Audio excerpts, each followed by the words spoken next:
మహర్షి జీవిత చరిత్ర చిత్రములతో పార్ట్ 4. మహర్షికి తల్లి రాక నచ్చక మరొక ప్రదేశంకు వెళ్లిపోతారేమోనని చాలా మంది భక్తులు భయపడ్డారు.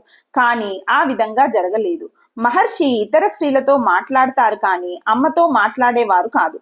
ఆమెకు అది సహజంగా ఇష్టం ఉండేది కాదు. ఆమె కూడా అక్కడ ఉన్నవారిలో తాను కూడా ఒక వ్యక్తే గాని మహర్షి తల్లినన్న ప్రత్యేకత ఉండరాదన్న రహస్యం ఆమెకు బోధపడే వరకు ఆమె మనసుకు శాంతి లభించలేదు. ఈ రకమైన సూక్ష్మ శిక్షణతో అమ్మ తన పాత బంధములను పోగొట్టుకొని అంతర్ముఖి అయి భావి జీవితంలో పరమార్థ సిద్ధిని పొందుటకు మహర్షి సన్నద్ధం చేశారు.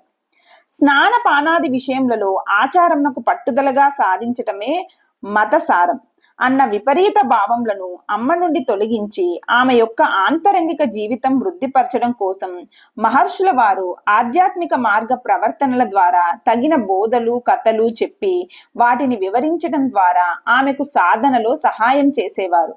కానీ మహర్షి ఏ విషయంలోనూ ఎన్నడూ ఆమెను నిర్బంధించలేదు. ఒక్కొక్కప్పుడు ఆమెకు గల పూర్వాచార పరాయణత్వంను భావగర్భితమైన మాటలలో ఈ విధంగా సూచించేవారు. అయ్యో, నీ వస్త్రంలోకి ఎవరో తాకారు, నీ మడి మన్నైపోయింది, మతం ధ్వంసమైపోయింది.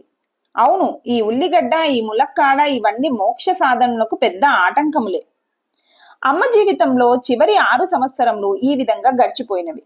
మరణం ఆసన్నమగునప్పటికీ ఆమె తన భారంను సంపూర్ణంగా మహర్షిపై వదిలివేయుటచే అతని సన్నిధి వలన ఫలంను సంపూర్ణంగా పొందగలిగింది. 1922 మే 19న తారీఖు ఉదయం నుండి సాయంత్రం 8 గంటల వరకు మహర్షి మరణావస్థలో ఉన్న తన తల్లి వద్దనే ఉన్నారు. ప్రాణం ఆమె శరీరంను వీడిపోవు వరకు జీవాత్మ పరమాత్మలో లీనమై సర్వ జ్ఞానాతీతమైన శాంతిని పొందు వరకు ఆమె హృదయముపై తన కుడి చేతిని, శిరస్సుపై ఎడమ చేతిని ఉంచి కూర్చొనే ఉన్నారు. మృత్యు సమయం సమీపించుచుండగా మహర్షి మరికొందరు మధ్యాహ్న భోజనం చేయుట తలపెట్టలేదు. సాయంత్రం కూడా వంట చేశారు. భోజనంనకు పిలిచారు. కానీ మహర్షి లేవలేదు. తల్లి శ్వాస నిలిచిన వెంటనే మహర్షి లేచి ఉద్వేగరహితముగా ఇంకా మనం భుజించవచ్చు, మైల లేదు అన్నారు. ఆ రాత్రంతా భక్తులు ఆధ్యాత్మిక గీతములు పాడుచూ గడిపారు. దేహంను సమాధి చేయుటకు ముందు జరిగే క్రియలన్నింటికీ మహర్షి సాక్షిగా ఉన్నారు. బంధువులు, ఇతరులు, వందల కొద్ది భక్తులు కడసారి చూచుటకు వచ్చారు. పాలితీర్థం దగ్గర రోడ్డుకు కొంత దూరంలో గుంట తవ్వి దేహంను అందులో ఉంచి దానిని ఉప్పు, కర్పూరం, సాంబ్రాణితో నింపారు. పైన సమాధిని కట్టి ఒక లింగంను ఉంచారు. అదే మాతృభూతేశ్వరుని ఆలయమై ఈ రోజుకు కూడా ప్రతిరోజు పూజలు అందుకొనుచున్నది. ప్రతి సంవత్సరం వైకాశి మాస ద్వితీయార్థంలో నవమి రోజున మహాపూజ జరుగును. ఈ క్రింది సంఘటన ఆధారంగా మహాపూజ జరుగుటకు గల కారణం తేట తెల్లమగును. కొంతకాలంనకు మాటల సందర్భంలో ఎవరో తల్లి మరణంను గురించి గతించినది అని మాట్లాడగా మహర్షి వెంటనే లేదు లేదు, గతించుట కాదు, లీనమైపోవుట అని వారి తప్పును సరిదిద్దారు. ఇంకొకసారి మహర్షి ఇట్లన్నారు, అవును, ఆమె విషయంలో జయం సిద్ధించింది. అంతకు ముందొకసారి పళనిస్వామికి నేనట్లే చేశాను, అది జయప్రదం కాలేదు, అతని కండ్లు తెరిచి గతించెను. తల్లి హృదయం మీద, శిరస్సు మీద దాదాపు 10 నుండి 12 గంటలు తన చేతులను ఉంచినప్పుడు జరిగిన దానిని మహర్షి ఇలా వివరించారు. అంతర్గతమైన వాసనలు, భవిష్యత్ కార్యకారణములకు పూర్వ అనుభవ సూక్ష్మ స్మృతులు చాలా విజృంభింపసాగాయి. బాహ్య ప్రపంచ జ్ఞానం నశించగానే ఆమె సూక్ష్మ నేత్రము వెంట రంగము ప్రత్యక్షమగుచుండెను. అప్పుడు ఆమె ఆత్మ పొందుచున్న అనుభవములు ముందెన్ని జన్మలనో కలిగింపగలిగియుండును. కానీ ఆ సమయంలో ఇవ్వబడిన ప్రత్యేక స్పర్శచే సత్వర మార్గం ఏర్పడి ఆ అవకాశంను తొలగించెను. చివరకు ఆ సూక్ష్మములగు మాయావరణములన్నీ దాటి విడివడి ఆత్మ పరమపదమును, శాశ్వత శాంతిని, నిర్వాణంను, సమాధిని పొందెను. అక్కడ నుండి ఆ జ్ఞానంనకు పునరావృత్తి లేదు. అమ్మ సమాధిపై కట్టబడిన ఆలయమే ఈ వాక్యములకు వాఖ్యానమని స్పష్టంగా తెలియచున్నది. మహర్షి ఇంచుమించు ప్రతిరోజు కొండపైనున్న స్కందాశ్రమం నుండి అమ్మ సమాధి వరకు వచ్చి తిరిగి వెళ్ళేవారు. ఒకరోజు వచ్చి కూర్చున్న మహర్షి మరక్కడి నుండి వెళ్ళలేదు. అదే ఇప్పటి ఆశ్రమం. ఒకసారి మహర్షుల వారే ఇట్లు పలికారు, స్కందాశ్రమం నుండి నా అంతట నేను స్థలం మారలేదు.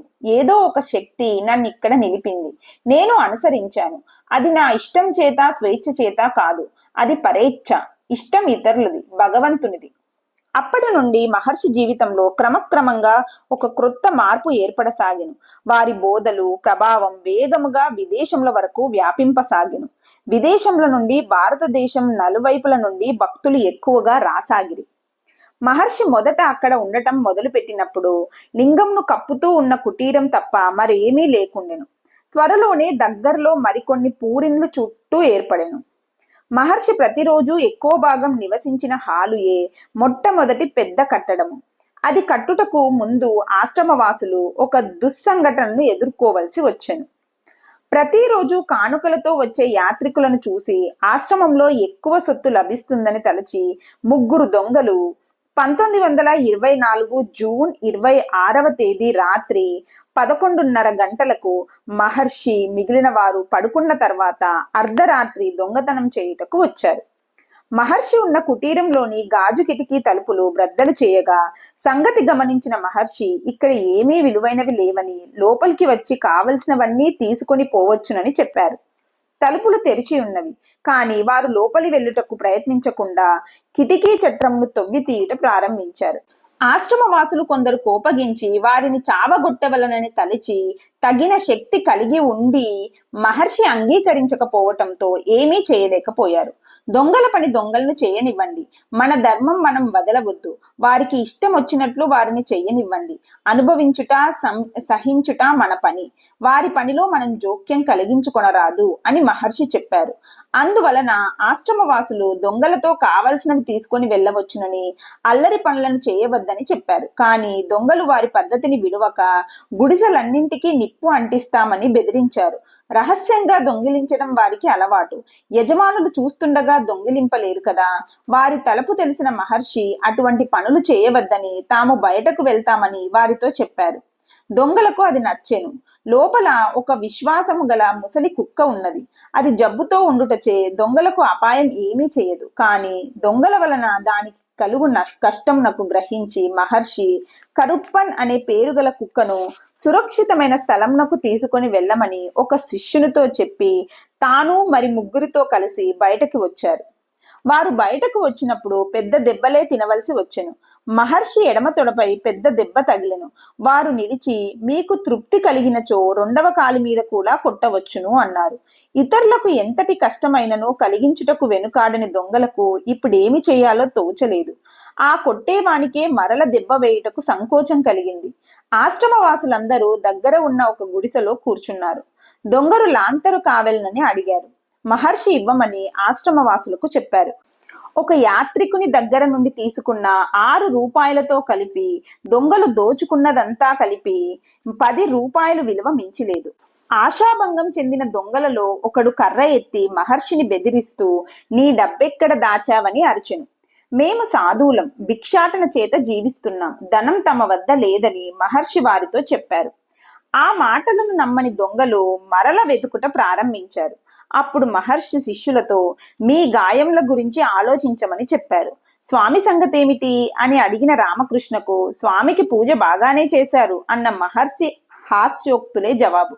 రామకృష్ణుడు అప్పుడు మహర్షి తొడపైనున్న గాయంను చూసి చేతిలోకి ఒక ఇనుప చువ్వను తీసుకొని మహర్షితో దొంగలు లోపల ఏం చేయుచున్నారో చూసి వచ్చుటకు ఆజ్ఞ ఇమ్మని కోరెను. అందుకు మహర్షి మనం సాధువులం, మన ధర్మం మనం విడనాడరాదు. మనం కొట్టినచో వారిలో ఎవరైనా మరణించవచ్చు. అప్పుడు న్యాయముగా ప్రపంచం మనలను దూషించును గాని దొంగలను కాదు. వారికి సరైన దారి తెలియదు, అజ్ఞానంచే అందులైన వారు. మనమైనా న్యాయ మార్గంను వదలరాదు.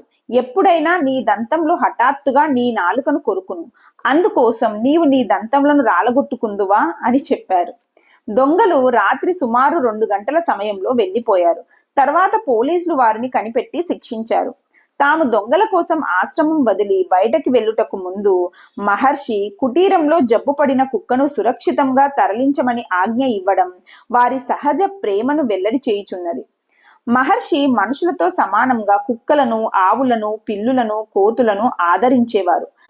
ఆ జంతువుల గురించి ప్రస్తావించినప్పుడు వాటిని పిల్లలు అని సంబోధించగా విన్న కొత్త భక్తులు పొరబడటంలో ఆశ్చర్యమే లేదు. మహర్షి ఏ జంతువును పొరపాటుగానైనా అది అని పిలుచుట గాని, మనుషుల కంటే హీనంగా చూచుట గాని చేయలేదు.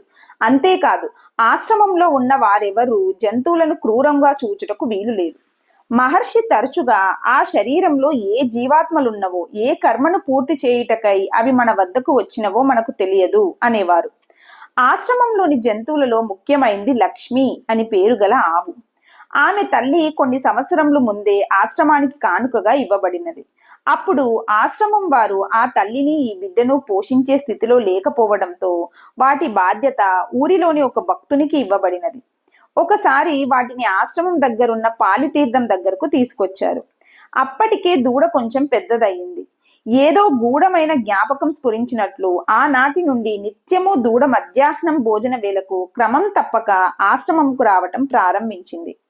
ఆమెను పోషించే శక్తి ఏర్పడగానే ఆశ్రమం వారు ఆమెను ఆశ్రమంలో మొదటి గోవుగా పోషించసాగారు.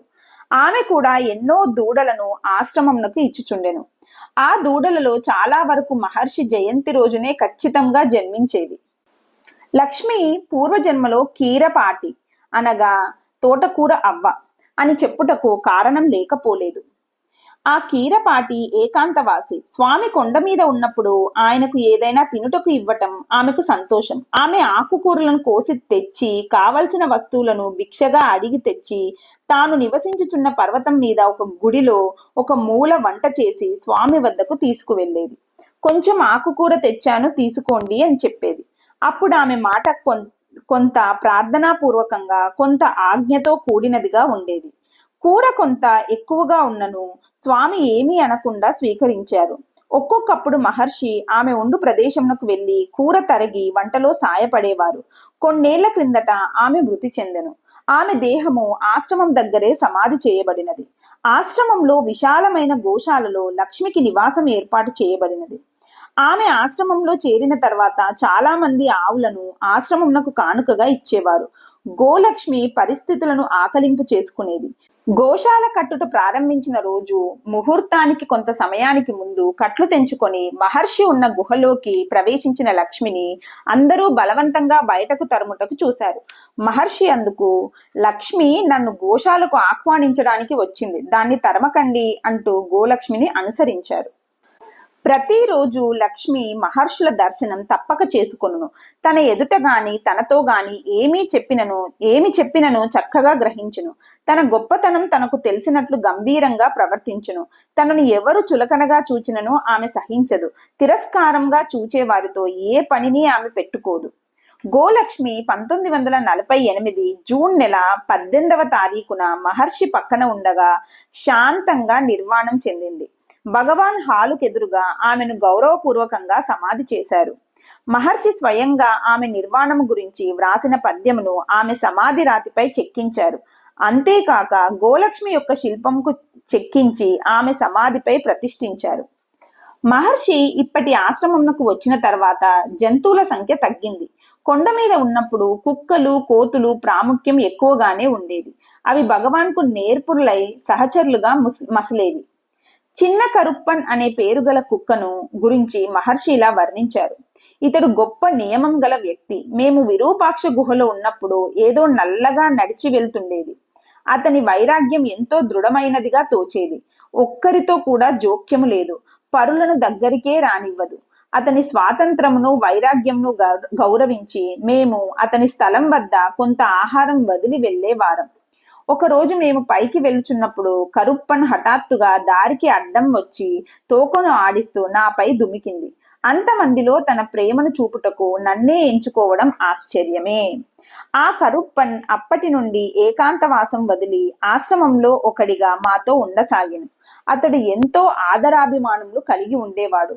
కొత్త వానితో గాని శిష్యునితో గాని ఇతడు ఆడుకుంటూ వారి ఒడిలోకి ఎక్కుతూ దగ్గరగా ఉండుటకు ప్రయత్నించేవాడు. అందరూ వాని చేష్టలకు చాలా వరకు ఆదరించేవారు. కొంతమంది అతనికి దూరంగా ఉండుటకు ప్రయత్నించేవారు. కానీ వాడు వదలక, ఒకవేళ వారు నిరాకరించినను అదే చివరి మాటగా ఎంచక దగ్గరకు చేరేవాడు. దూరంగా వెళ్ళమని ఆజ్ఞాపించినచో మాత్రం సాధువు వలె విధేయతను చూపుతూ చెప్పినట్లు చేసేవాడు. ఒకసారి మా గుహకు దగ్గర్లో ఒక చెట్టు కింద ఆచారపరుడైన ఒక బ్రాహ్మణుడు కూర్చొని జపం చేయుచుండెను. ఆ బ్రాహ్మణునికి కుక్కలు నీచ జంతువులని అభిప్రాయం. అవి దగ్గరకు రావడాన్ని లేదా వాటి స్పర్శను కూడా భరించలేకపోయేవాడు. సహజ సమత్వమే తెలిసిన కరుప్పన్ ఆ బ్రాహ్మణుని దగ్గరకు వెళ్ళబోయెను. అతని నియమముల మీద గౌరవంతో ఆశ్రమవాసి ఒకరు కరుప్పన్ను కర్రతో కొట్టెను. అప్పుడు ఆశ్రమంను వదిలి కరుప్పన్ తిరిగి ఆశ్రమం వైపు రాలేదు.